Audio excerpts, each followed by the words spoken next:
Hi Bob, hi Frank, how are you? This is Dr. Kang's scuba diving stories, and I picked Saltwater Aspiration Syndrome today. So there will be a brief coverage of what is it, definition, cause, symptom, sign, prevention, and treatment. Let me give you a case report first. I had a phone call about this time last year. She was 39 years old. She made a dive down at the east coast called the Daejin. Right after dive, she was okay, but pretty soon mild cough began, but she ignored it.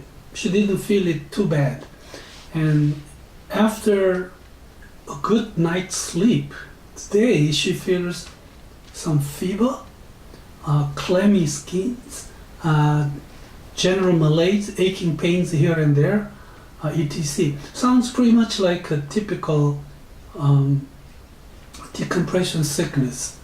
She also had a shortness of breath.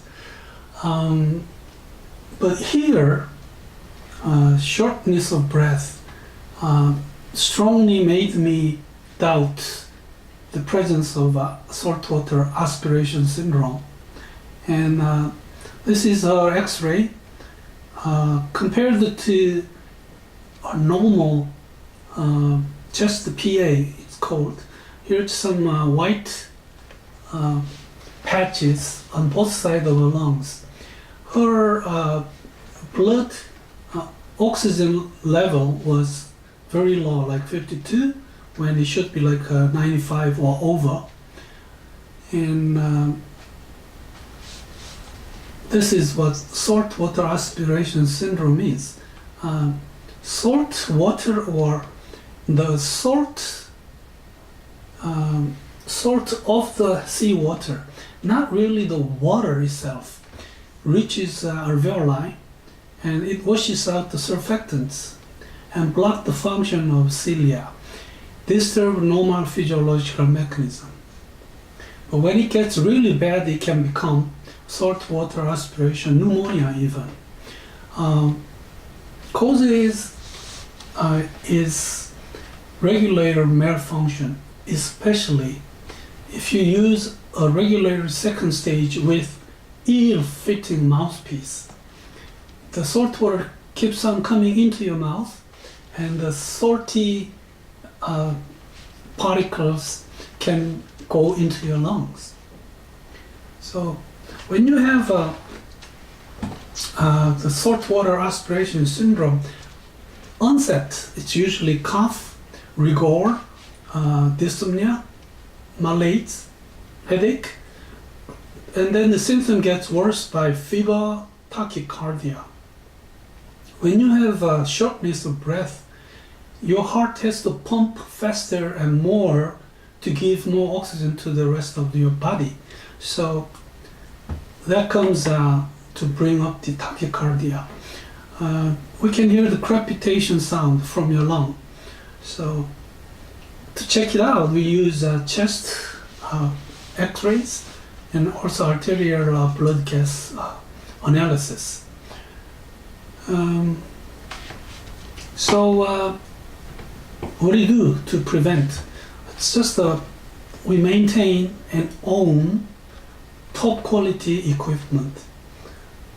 I always, not just as a diving educator, but as a doctor too, I recommend my students, my buddy divers, to own his or her own gear and always keep it top quality,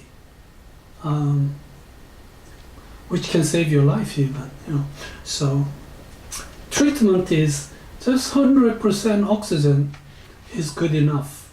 Usually that relieves symptom, and it will be resolved within 24 hours, unless you leave it there and that leads to pneumonia, and that's a serious case. Usually on following up, we find full recovery. So you can just go back to diving. It was a simple subject of saltwater aspiration syndrome, and I explained what it is. It's a salt going into the lung, producing some pneumonia-like symptoms. Causes ill-fitting mouthpiece and not well-maintained regulator. Symptoms and sign. You have what they call diving blue, and it gets worse and worse if you just leave it there. So make sure you go to the hospital, check it out, and if you take care of it early enough, and just a simple oxygen can help. But otherwise it can go to pneumonia, which is a different story. Prevention. Use good mouthpiece or regulator. Treatment. You treat it right, and you can come back to diving very soon. So it was today's topic, and thank you very much for attention. I'll see you again.